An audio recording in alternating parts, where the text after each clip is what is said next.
آپ صلی اللہ علیہ وسلم کی ایک اور حدیث بھی ہے. لوگ کہتے ہیں کہ بھئی دعائیں قبول نہیں ہوتی. دعائیں قبول نہ ہونے کی کچھ وجوہات ہیں.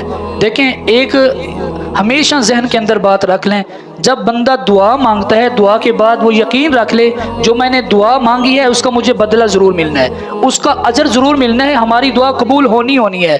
دیکھیں، بندہ کہتا ہے کہ دعائیں قبول نہیں ہوتی، اس کی وجہ کیا ہوتی ہے؟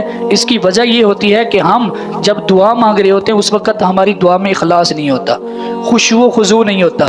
میں بہت سارے لوگوں کو دیکھتا بھی ہوں اور میں عرض بھی کرتا ہوں کہ یار جب ہم دعا مانگ رہے ہوتے ہیں تو ہمارا ہاتھ ایسے بلند ہونا چاہیے جیسے آپ صلی اللہ علیہ وسلم دعا مانگتے ہوئے اپنے ہاتھوں کو بلند فرماتے تھے.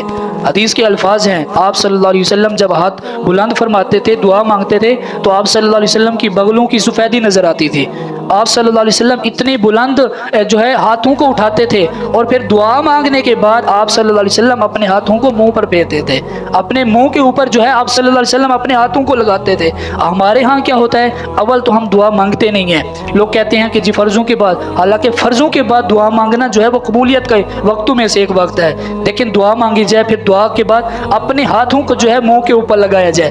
جب بندہ منہ کے اوپر لگا لے گا اپنے ہاتھوں کو تو اس نے گویا کہ اللہ تعالیٰ کو یقین کامل کے ساتھ دعا مانگ لی ہے. جب ہم دعا مانگ رہے ہوتے ہیں ہمارے ہاتھ ایسے ہوتے ہیں، اور میں نے یقین جانے واللہ مجھے بڑا دکھ ہوتا ہے یار، باقی سے تو مانگنا ٹھیک ہے، آپ شرک کہتے ہیں ٹھیک ہے، لیکن اللہ سے مانگتے ہوئے تو شرک نہیں ہے نا. شرمانا نہیں چاہیے، ہمیں شرم نہیں آنی چاہیے جب ہم اللہ سے مانگ رہے ہوتے ہیں. لیکن ہم دعا مانگ رہے ہوتے ہیں ہمارے ہاتھ ایسے ایسے گھما کے، ہاتھوں کو گھما کے ایسے ایسے کر کے، اور میں نے ایسے یقین جانے، میں یقین سے کہہ رہا ہوں دکھ ہوتا ہے. اور ہاتھ دعا مانگنے کے بعد ایسے بھی نہیں کرتے، بس ایسے کی تو ہاتھ نیچے چھوڑ دیا. تو پھر دعائیں کیسے قبول ہوں گی؟ دعائیں پھر کس طرح قبول ہوں گی؟ یہی تو وجہ ہے کہ ہماری دعائیں قبول نہیں ہوتی. تو میں عرض کر رہا تھا دعائیں جو قبول نہیں ہوتی، جی ہاں، ہاتھوں کو نیچے رکھ لیتے ہیں، نیچے بھی نہیں، ہاتھوں کو بلند کریں. ہم اللہ سے مانگ رہے ہیں، کسی سے مانگنے جائیں تو ہمارے ہاتھ کتنے بلند ہو جاتے ہیں. جب اس غفور الرحیم رب العزت سے ہم دعا مانگنے لگیں، کچھ مانگنے لگیں، تو پھر ہمارے ہاتھ بلند ہونے چاہیے چونکہ ہم اللہ سے مانگ رہے ہیں.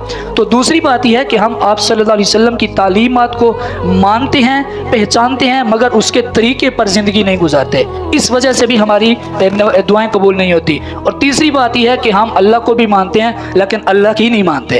اللہ کو تو مانتے ہیں لیکن اللہ کی نہیں مانتے. قرآن کو بھی مانتے ہیں، قرآن کی تعلیمات کو نہیں مانتے اور اس کے مطابق زندگی نہیں گزارتے. حدیث کو بھی مانتے ہیں لیکن حدیث کے مطابق زندگی نہیں گزارتے. جب ہم سب کچھ ماننے کے ساتھ ساتھ ان کے مطابق زندگی گزارنا شروع کر دیں گے پھر ہماری دعائیں بغیر حجاب کے قبول ہوں گی. اور دعا کا ایک اور طریقہ بھی ہے. دیکھیں، جب یہ عام جو فقیر مانگنے والے بھی ہوتے ہیں وہ سب سے پہلے مانگتے نہیں ہیں، اس سے پہلے دعائیں دیتے ہیں، تعریف کرتے ہیں، معاملات کرتے ہیں، پھر اس کے بعد مانگتے ہیں کہ یار اللہ کے نام پہ.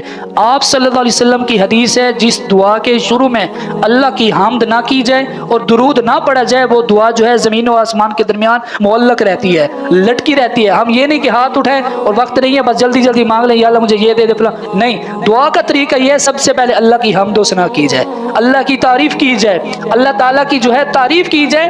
اس کے بعد امام الانبیاء صلی اللہ علیہ وسلم پر درود پڑھا جائے. پھر جب دعا کا اختتام ہو اس کے بعد بھی آپ صلی اللہ علیہ وسلم پر درود پڑھا جائے. جس دعا کے شروع اور آخر میں آپ صلی اللہ علیہ وسلم پر درود پڑھا جاتا ہے وہ دعا اللہ بغیر حجاب کے قبول فرماتا ہے.